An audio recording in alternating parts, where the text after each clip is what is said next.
नमस्कार, इन खबर में आपका स्वागत है। कोरोना की तीसरी लहर के दौर में यदि सबसे बड़ा कोई मुद्दा है तो वो है बेरोजगारी और महंगाई।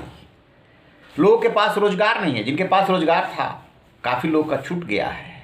महंगाई एकदम चरम सीमा पे है। अभी दिसंबर की जो थोक महंगाई दर आई है उसको खुद ही सरकार ने जो जारी किया है माना है कि बहुत ज़्यादा महंगाई है। लेकिन इसी बीच हो रहे 5 राज्यों के विधानसभा चुनाव में आपको जान करके ताज्जुब होगा कि ये उतने बड़े मुद्दे नहीं होंगे जितना कि जाति और धर्म। इंडिया न्यूज़ जन की बात ने इसको लेकर के एक ओपिनियन पोल किया है। उस पोल में जो निकल करके आया है सुनिए जरा एक रिपोर्ट। इंडिया न्यूज़ जन की बात ओपिनियन पोल के मुताबिक जाति और धर्म के बारे में लोग 25% लोगों का मानना है कि ये मायने रखेगा और इसी आधार पे वोटिंग होगी। विकास इससे पीछे चला जा रहा है 20%, कानून व्यवस्था 20%, महंगाई 5%, बेरोजगारी 10%, योजनाओं का लाभ 18%, अन्य 2।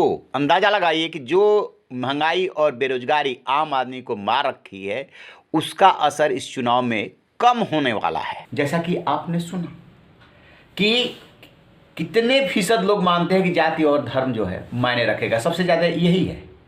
उसके बाद और मुद्दे पीछे चले जाते हैं। अब आते हैं जातिगत समीकरण पे।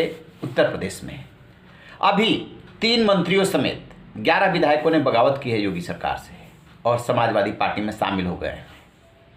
उसके बाद एक हवा बही है कि पिछड़े नाराज हैं और निश्चित रूप से इससे बीजेपी को धक्का लगा है।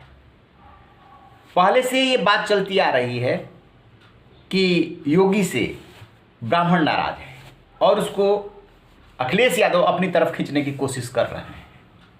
तो इसका भी जवाब जानने की इसमें कोशिश की गई है इस पोल में कि कितने % लोग मानते हैं कि ब्राह्मण नाराज हैं और कितने % लोग मानते हैं कि नहीं, नाराज नहीं है। इस पर भी जरा एक रिपोर्ट सुन लीजिए। उत्तर प्रदेश में योगी सरकार से ब्राह्मणों की नाराजगी को मुद्दा बनाया जा रहा है। विपक्षी खास तौर से सपा इसे भुनाने के चक्कर में है।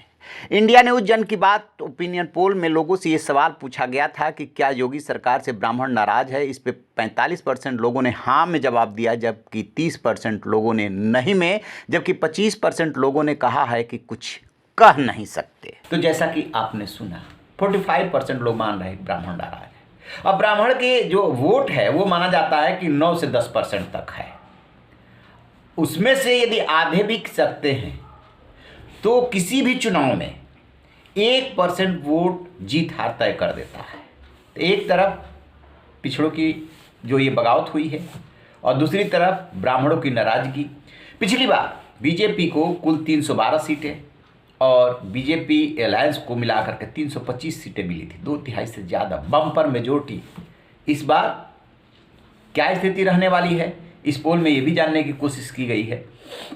तो उसमें जो निकल करके आ रहा है वो योगी और बीजेपी किसी तरीके से निकालते हुए तो दिख रहे हैं, लेकिन ये जो फैक्टर काम कर रहे हैं ये कुछ भी नतीजे हो सकते हैं, क्योंकि उसमें जो आ रहा है वो बहुत ही 226 से 246 के बीच में आ रहा है और उधर जो है 160 तक समाजवादी पार्टी को सीटें मिल रही है। लेकिन लोग कह रहे हैं कि ये जो फैक्टर है ये फैक्टर बहुत ज़्यादा मायने रखेगा।